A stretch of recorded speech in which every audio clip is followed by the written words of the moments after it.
I am here with Dr. Ketcherside, who is a history professor at Missouri S&T. Hi, Dr. Ketcherside. Thanks for joining us. Thank you. So, you have a military background. Can you just start by explaining a little bit about that? What have you experienced? Uh, a little bit would be I served in the United States Marine Corps for about 20 years. I did see some service in Iraq and got to see a great part of the world I never actually would have gotten to see. Got to travel a lot, so it was mostly a good time. Thanks for your service also. Thank you. So, in your education for your doctorate dissertation, you wrote a ton about links between military service and activism. So, you did the military service part. Are you an activist? Are you participating in any kind of activism yourself? Good question. Probably not. I mean, other than writing the paper itself or writing the dissertation, I probably would be. It'd be a stretch to say I was an activist. I probably don't really do any of that now.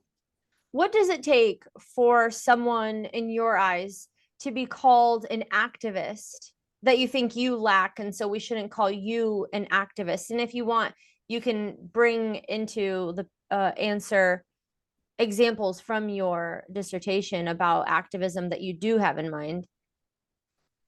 Okay. Someone I would say an activist is someone who's donating or not donating, but giving of their time and resources to create change. To make a change for whatever reason they see as best. So some of the like an example in some of my dissertation was a black soldier, or excuse me, black member of the Air Force who was told as late as 1955 that he couldn't get his hair cut on base. They weren't going to cut his hair on base. They didn't want to cut the hair of a black person. So he said, okay, I'm going to come here every day for a haircut and I'm going to record every time you tell me no. And I'm going to send this report to all the newspapers and my congressman and my senator, and I'm going to make a big deal out of this. And every day I'm going to send a letter to the general every week saying, I was turned down at the post Air Force Base barbershop for these reasons until someone changes their mind. And so that would be, that's kind of a low key activism, I guess, but nonetheless, it worked. After about a week, they finally cut his hair rather than put up with, constant complaining and making an issue out of it all the way up to a congressional level. And it seems like in your dissertation, you're drawing out this link between being some kind of soldier, and you go over hierarchies, but the most combative soldiers have the least fear, and that somehow puts them in a better position to go above and beyond to fight racism for activism. Can you tell me more about this link between serving in the military and then being an activist? Okay, I can. And I guess the first thing I would say is that my dissertation, my work focused not just serving on the military, but on combat service. People who actually were in combat, which I defined as the place and time where you can inflict mortal damage on an enemy and they can do the same to you. And so one of my reasonings for that, with the ideas I had to start that project, was that after having dealt with and been in the moral peril of combat, then facing other fears becomes much more manageable because you're not dealing with the same amount of abject terror and fear of mortal, problems. So like the guy on the guy who was complaining about the haircut. People were going to yell at him. The general got angry at him, and people were going to give him flack for that. But he had been shot at in Korea, and so he'd seen his friends, killed in aircraft and killed in plane crashes, and he'd seen, the tracer fire going by his cockpit, and so he was been in those absolute moments of mortal peril. And so someone yelling at him becomes, that's not as scary as things I've been through. It's becomes a matter of managing the fear of what the consequences are going to be. If that kind of answers it, I think that might have been a roundabout answer. No, that's very good. You seem to be bringing out this link between uh, being an activist and having no fear, and somehow serving in a military position, no matter where on that hierarchy, loses one's fear. And I thought that was very interesting. An example that I hope you would talk more about now is the Korean War combat gentleman who came back to St. Louis and went up the arch. Do you know the story that I'm talking about? It turned Oh into a yes, McDonnell Douglas Corporation court case, right? Can you tell us more about that? yes. I cannot think of his Percy Green. Green is his last name. I was trying to think of his first name. I think he's still alive actually. But yeah, so he'd served in Korea. He'd served on the front lines. He'd had Korean, North Korean artillery fired at him, and so again, he had served in combat. But any black person and other, minorities as well. But my dissertation focused on black people. So he's like, okay, I went and I paid, the price for being a citizen. I've served my time. I've been called upon by my country to serve in the military, and so I paid the price of citizenship. Now I want to have the full benefits thereof. So he comes back to St. Louis, and again, they're building the arch, and if he's of opinion, they're not hiring any black construction workers to do this. So I'm just going to climb the arch, and I'm going to make people angry, and I'm going to disrupt things, and I'm going to interrupt the construction until they make these changes that I think need to be made. And he's like, is he going to get arrested? Maybe. Is he going to get physically threatened? Sure. But part of his thinking is, well, we deserve these free opportunities. We deserve these equal opportunities. And you're not going to scare me as much as North Korean artillery might have. And McDonnell Douglas, what was interesting about that is he worked at McDonnell Douglas and his activism got him fired. But it went up to the Supreme Court, and what they determined is that this court case became a landmark is because now the corporation that was firing somebody now had to validate. They had to say why they were firing someone. Well, we just wanted to, and if you opposed it, you had to prove that they didn't have a good enough reason. Now that the burden of proof shifted to the corporation, had to show this is why we're firing this person, not just because we wanted to. So it was kind of a groundswell shift, if you will, in how we looked at court cases. Very good. So it seems clear in this Percy Green case that the Korean War had an effect on the civil rights movement. Just opening that question up to other examples, what do you think are some of the effects on the civil rights movement from the Korean War? Well, a broad effect I would see is war, the Korean War, among others. But the Korean War, the if you're going to find a silver lining in something like the war, is that the President Truman signed Executive Order 9981 integrating the military, which it slowly begins to do in 1949, 1950. In June of 1950, the first 3 to 4 months of that war were really bad for the United States. And so you get a great deal of integration out of the desperation for combat power. We don't have time to go through the administrative hassle of maintaining these, segregated units. We've got to get people into combat as fast as possible. So it shows the military, we got people integrated into the military. And the military does this much quicker because of the war. The long-term effect of this that I see is that post World War II, the United States did something it's never done before. It maintained a peacetime draft. And so many young men were being drafted into military, during the Korean War, after the Korean War, during these years when the United States is not engaged in combat, but they're being drafted now into an integrated military. And so now they're sleeping next to, eating with, training with, driving in Jeeps with, sitting in tanks next to, flying planes with people and races from all different parts of the country. And then they do their 2 years and then they get out. And generally, I suspect the effect of this was, well, yeah, I'm from Podunk, Missouri. I'd never seen a Chinese person before, but now my best friend was Asian because we spent our whole time together working in this one particular unit. And so these people were the military forced them to work together and then put them back out into society with these changed attitudes. And because there was a draft, you had a much higher percentage of people going through this process. So I think Korea was a big accelerator for that effect. It decreases racism and discrimination by force, something like that.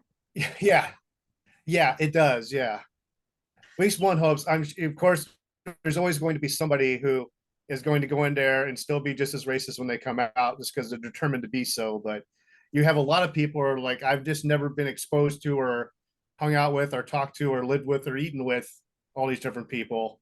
But now I'm forced to, like you said, yeah, by force. Now I'm forced to, and I found out, yeah, it can be done, and they're also people just like me.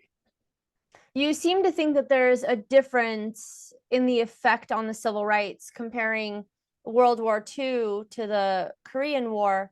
What do you think are the different effects that they had on the Civil Rights Act? Uh, Good question. The difference about Korea is like I said, you had the military was officially desegregated during Korea.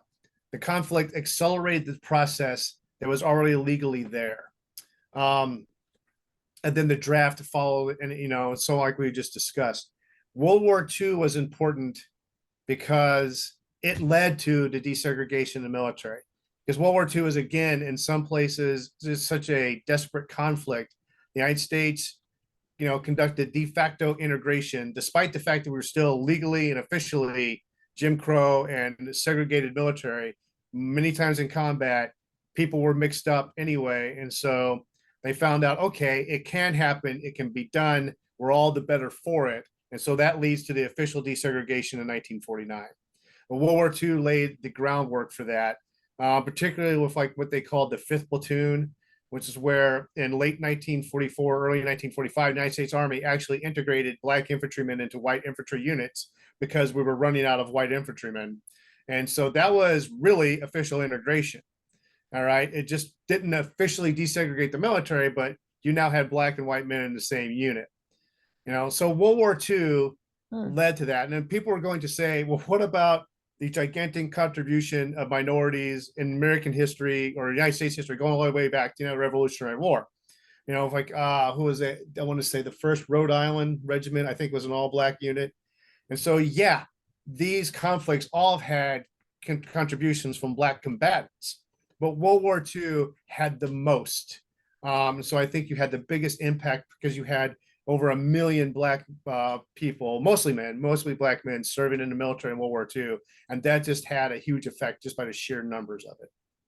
Is it just as simple as I'm assuming that when somebody is shooting against you and the guy next to you, whoever they are, you're going to team up against your common enemy? So it could have been putting together Jews and Muslims or blacks and whites, or I mean, does it not even matter what the difference is, or is there something special about race?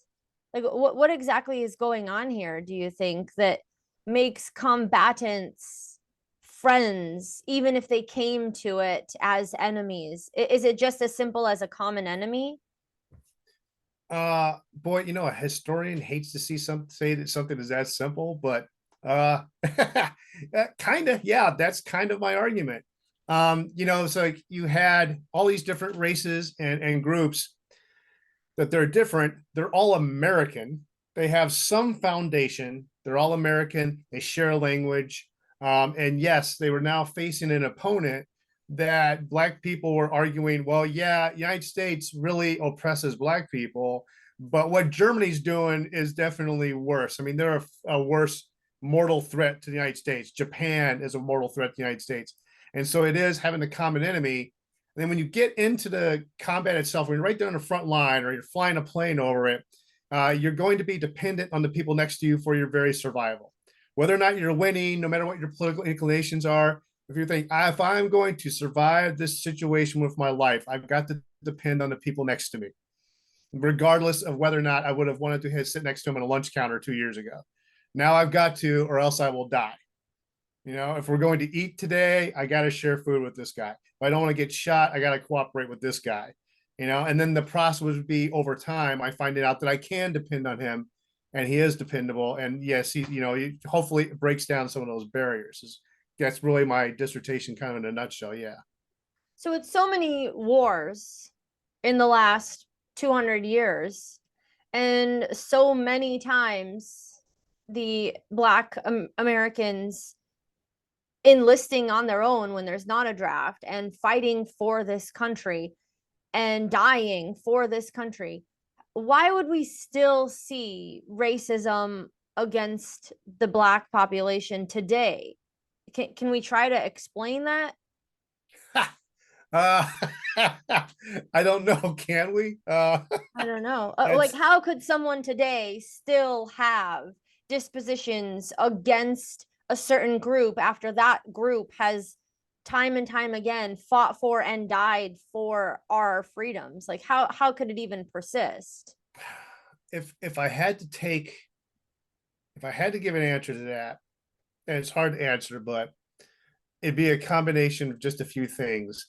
There's going to be some people who willfully wish to remain racist in the face of facts. It doesn't matter what you tell them or what you show them, they don't care. And I think they get that from, I think things are getting better in that regard over time. But there are people who are like, they're learning, no one's born a racist. You learn that from your parents. And maybe the neighborhood you're in. I mean, I don't know that maybe you're going to a church that reinforces that, or maybe you're just in a community that sort of reinforces that, or a community group somehow. And it's very difficult for people to change such a significant outlook when they've been taught that from so many key people from their younger years. When we talk about the civil rights movement, my history classes in the 1950s, I'm talking about how white people are opposing the Civil Rights Act in 1964. Why would they still oppose that after all this? Well, they've learned their whole lives. They've learned, they've learned their racism from their parents and their schools and their government and their church. And it's very hard to tell someone all that is wrong. You've been taught wrong. Everything you know is wrong. Now think totally differently. And that's very hard to do, especially if you don't care to. Unless you're shoulder to shoulder with a Black person who takes a bullet for you and then you just automatically respect them, right? I mean, it's like One would maybe hope that would happen. One would hope it wouldn't take that much for that to happen. But yeah, I think, my dissertation argues that people's attitudes changed for that reason. And I think on the flip side, Black people learn that white people don't have to be racist if they don't want to. They're not born that way, that they can change their minds as well, which again leads them to let's become activists now, because I know white people can change. I saw it happen in Italy. It can happen here in Alabama. that's good. So, a final question that I had skimming through the almost 250, 60-page book here is, why are we able to discuss how military experience leads to social activism in the positive without bringing in ethics? Like, you don't talk about ethics anywhere. How is it possible to be discussing war and violence and combat and racism and segregation and activism and fighting for change without getting into ethics? Like, how did you manage that? Well, two reasons. One, it's just not my area of expertise. If I were to start making philosophical or ethical arguments, people like you would say, "Oh, you're out of your depth. What are you talking about? Fair You're point. not, that's not my expertise. So I don't know those things." The second way, I'll tell you, is that not being my area of expertise, I simply took it as some things as a given. So I would take as a given that racism is bad and we don't want it. That war is bad, but I'm going to ignore whether or not I'm going to ignore the fact whether or not World War II or Korea needed to be fought. I'm going to ignore whether or not these battles were justified and just say they happened, take that as a given, and say here's the result from it. Rather than worry too much about getting into a discussion that, frankly, it's out of my league. Mm. I'd be inappropriate for me to do that, I think. Beautifully said. Fair enough. As a philosopher reading through this, I had my gears turning like, okay, so racism is bad, and racism starts to go away after someone goes through a combative experience in the military. So then war has positive consequences. That's one thing that I took away, and I was scrolling through, where does he talk about this, and it wasn't there, and so I had to ask, how did you talk about all of these really important topics without getting into the weeds of, well, what I think is interesting anyway? What did you want to put in the dissertation that didn't end up even in a footnote? Because there were so many footnotes that I wanted to hear more about, but is there anything that you wanted to add that you didn't add? Uh, I probably, as I kind of lean toward military history, I probably would have added more about I probably would have gotten more descriptive on the military actions themselves, maybe giving them some more context and say, here's what the fighting was going on, and here's what they were trying to accomplish in their military objectives, and this is what the combat was like. It wasn't important to my dissertation, and I had a lot of good people telling me there's two kinds of dissertations: perfect ones and finished ones. And I wanted to be of the latter. So I probably would have put more stuff in there about the combat itself if I'd gone back. Which, if working on it, I do intend to get it published. I might do that as I might flesh the book out with some more of that. I hope you do. It was very good. So, last question here. Um, do you think that we would have a higher quality character of American citizens if everyone went through military experience? Ooh, good question. Um,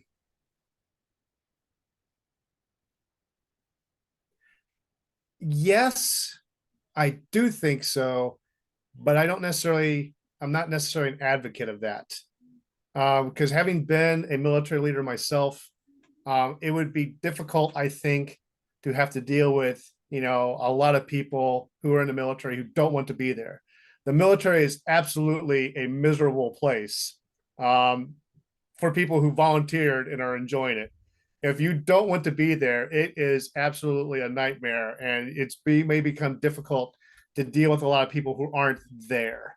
Are there even against their will. Whereas a lot of people join, like, I don't really like this anymore, but you can always say, hey, you volunteered, you asked for this, so you're going to put up with a lot more terrible things because you asked for it. Where if someone's drafted, and and there's no threat to the nation, there's no war we have to fight, but you're Hmm. being drafted anyway because it'll make you a better person. Some people are going to make that very problematic.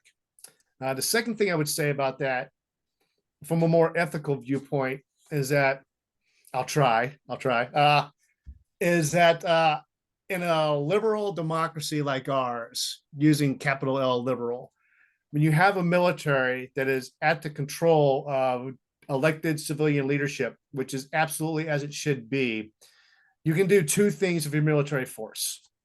Right? You can say, well, I want a military force whose purpose is to defend the national interest through killing people and breaking things. That's what I want it to do. All right. Or I can say, I can use this military force, civilian, I can use it as a mechanism for social change. I can change things and move agendas forward because, like, the president, commander in chief can tell the military to do whatever he wants as long as it's constitutionally legal. So I can use it as a mechanism for social change. And I will admit, I'm a believer in the first way, that the military's purpose is to kill people and break things in defense of national interest. Using that as a mechanism of social change, I disagree with, but I see as a valid alternative. The trick is you can't do both well. Doing one detracts from the other. And where people will lie to you is saying, we're going to do these things, but it won't affect the mission. Yeah, it will. It's going to make it harder, and we're going to be less capable at doing one or the other. So whichever way you go, it detracts from the other one. So you got to understand that choice. So I think it would be good for people maybe to go through that, but I'm not an advocate of it, really.